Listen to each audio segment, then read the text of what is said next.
করে দিচ্ছি। আজকে আমরা শিখব ফিল্টার ফর্মুলা। ফিল্টার ফর্মুলাটা কিভাবে হয় আপনারা দেখবেন। আমরা যদি ফিল্টার ফর্মুলাটা না জানি, এখানে ধরুন কিছু নেম আছে, কিছু ডিপার্টমেন্ট আছে, এটাকে যদি আমরা এখানে যে ডিপার্টমেন্ট অনুযায়ী ভাগ করতে চাই, তাহলে আপনার যদি অ্যাকাউন্টস ডিপার্টমেন্টে আছে সুজয়, আমাকে কপি করে এমনভাবে পেস্ট করতে হবে।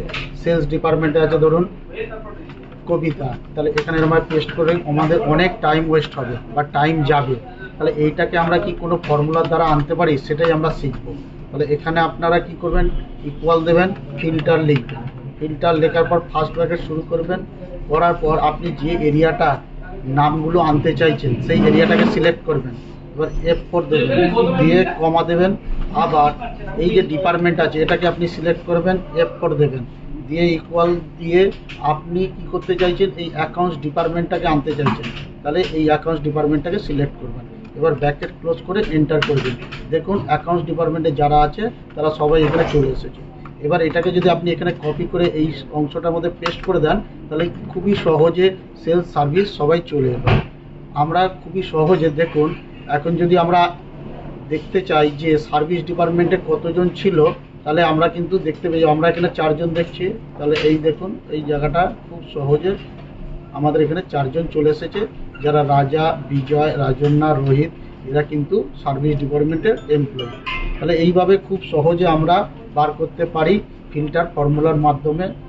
এই ফর্মুলাটা আমরা আরেকটু বিশেষভাবে বা ডিটেলসে দেখব। কিভাবে দেখব, এই একইভাবে আমি এই জায়গাটার নাম লিখেছি, ফর্মুলাটা স্টাইলটা একটু চেঞ্জ করে দেবো। এই একই লিখলাম, ফিল্টার কথাটা ফার্স্ট ব্র্যাকেট দিলাম। আগে আমরা কি করেছিলাম, এই রেঞ্জটাকে সিলেক্ট করেছিলাম। আমি বলবো যে এই কলমটাকে পুরো সিলেক্ট করে নেবো। কী পার্থক্য আমি পরে দেখাচ্ছি। কলমটা সিলেক্ট করে F4 দিলাম, কমা দিলাম, সেম অ্যাজ এই কলমটাও সিলেক্ট করব। এরপরে F4 দেব, দিয়ে আগেরবারও আমরা ইকুয়াল দিয়েছিলাম, দিয়ে ডিপার্টমেন্ট সিলেক্ট করেছিলাম, ফার্স্ট ব্র্যাকেট ক্লোজ করে এন্টার মারলে চলে এসেছিলো। রেজাল্ট কিন্তু একই আসবে। আবার এই জায়গাটা সিলেক্ট করে এন্টার মারলাম, দেখুন এগুলো চলে এলো।